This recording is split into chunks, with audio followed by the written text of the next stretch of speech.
Universe की शुरुआत कैसे हुई, इसकी major explanation big bang theory है।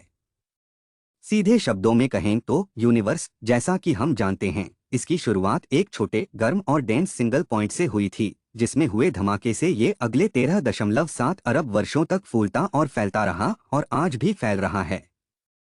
अल्लाह ने कुरान में फरमाया था, आसमान और जमीन आपस में जुड़े हुए थे, फिर हमने उन्हें अलग कर दिया और हर जिंदा चीज को पानी से बनाया। साइंटिस्ट ये जानने में बहुत समय बिताते हैं कि यूनिवर्स कहाँ से आया है।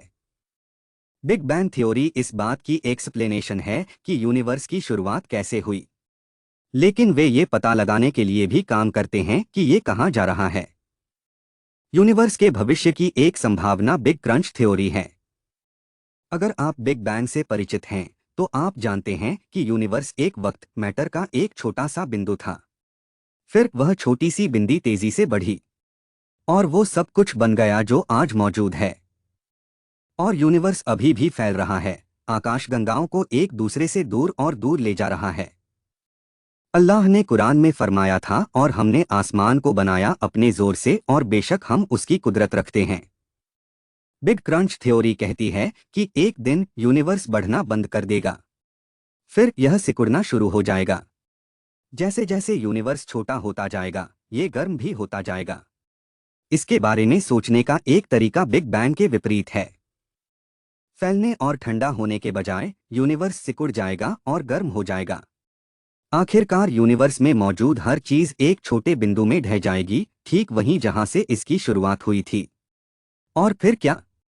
अगर आप खुद से ये सवाल पूछ रहे हैं तो आप अकेले नहीं हैं। लोग लंबे समय से सोचते रहे हैं कि बड़े संकट के बाद क्या हो सकता है।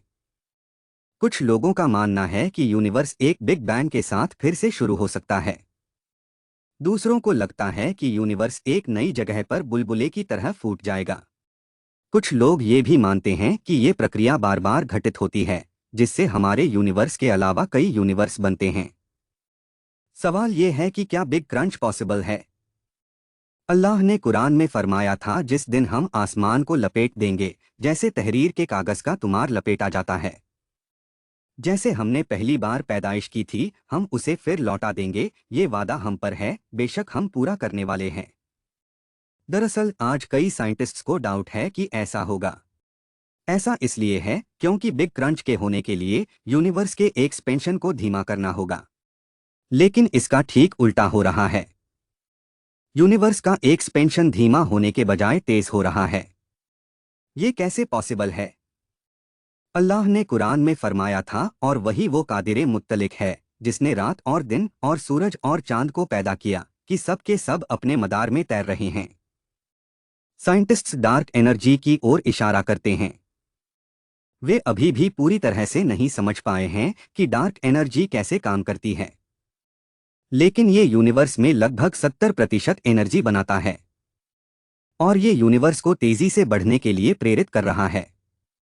जैसे जैसे डार्क एनर्जी यूनिवर्स के विस्तार को गति देती है, आकाशगंगाएं एक दूसरे से दूर होती जाती हैं। बिग क्रंच के साथ और कई अन्य संभावनाएं भी मौजूद हैं। एक है बिग फ्रीज। ये थ्योरी कहती है कि यूनिवर्स का विस्तार और ठंडा होना जारी रहेगा। आखिरकार ये सारी गर्मी खो देगा। बहुत गर्म मैटर के एक छोटे बिंदु को लपेटने के बजाय ये बड़ी मात्रा में ठंडे मैटर के रूप में समाप्त होता है। हमारी इस यूनिवर्स का अंत बिग क्रंच से होगा या बिग फ्रीज से, इसका जवाब खोजने के लिए शायद साइंटिस्ट के पास अभी अरबों साल है, क्योंकि इनमें से कोई भी घटना फ्यूचर में अरबों या खरबों साल के बाद होगी।